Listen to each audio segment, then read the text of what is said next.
ऐना दुनिया की सबसे खूबसूरत लड़की थी, लेकिन जो भी उसका चेहरा दिखता, उसकी मौत निश्चित होती, क्योंकि बचपन से ही ऐना एक रहस्यमयी 3 रंगों वाले कंगन के श्राप से बंधी हुई थी। उस कंगन के अंदर 3 पहेलियां छिपी थीं। अगर ऐना के 18 साल की होने तक कोई उन पहेलियों को हल नहीं कर पाता, तो उसकी जान चली जाती। ऐना को बचाने के लिए सम्राट ने घोषणा की कि जो भी कंगन की तीनों पहेलियों का सही उत्तर देगा, उसकी शादी ऐना से कर दी जाएगी और उसे पूरे साम्राज्य का राजकुमार बना दिया जाएगा। सालों तक अनगिनत लोग आए, लेकिन कोई भी जिंदा वापस नहीं लौटा। अब ऐना 18 साल की होने वाली थी और अब कोई भी उस कंगन की पहेली सुलझाने की हिम्मत नहीं करता था।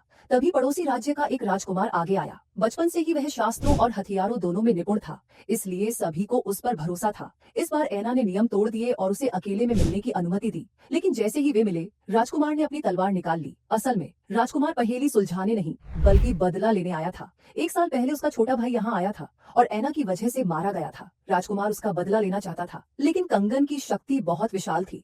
राजकुमार हमला कर पाता, उससे पहले ही ऐना ने उसे काबू में कर लिया। जब सम्राट को यह पता चला, तो राजकुमार को फांसी पर चढ़ाने ले जाया गया, लेकिन सम्राट ने उसे एक आखिरी मौका दिया। अगर वह पहेली सुलझा देता, तो उसकी जान बख्श दी जाती। तभी भीड़ में खड़ा एक साधारण नीली आंखों वाला लड़का अचानक आगे बढ़ा। कंगन की चमक उसकी आंखों पर पड़ी और उसके दिमाग में कुछ टूटी हुई यादें जाग उठी। उसे महसूस हुआ कि ये उसके खोए हुए बचपन की यादें हैं। सच जानने के लिए उसने खुद पहेली सुलझाने का फैसला किया। उसने सम्राट से कंगन की पहेली सुलझाने की अनुमति मांगी। ये ऐना को बचाने का सम्राट का आखिरी मौका था। पहेली शुरू हुई। लड़के ने अपनी आंखें बंद की और खुद को एक पुराने महल में पाया, जहाँ भयंकर युद्ध चल रहा था। अपनी जान बचाने के लिए राजा वही कंगन पहनता है और उसे असीम शक्ति मिल जाती है। लेकिन लड़का कहानी को पूरी तरह समझ पाता, उससे पहले ही वह वापस खींच लिया गया। सम्राट को लगा कि लड़के ने सबके सामने उसका मजाक उड़ाया है, इसलिए सजा के तौर पर उसे उबलते पानी में फेंकने की तैयारी होने लगी। उसी समय बाकी दृश्य उसके दिमाग में जुड़ गए। सर्वोच्च शक्ति पाने के बाद राजा पागल हो गया था। रानी अपने बेटे से भाग जाने को कहती है, इस उम्मीद में कि उसके बेटे की जान बच जाएगी।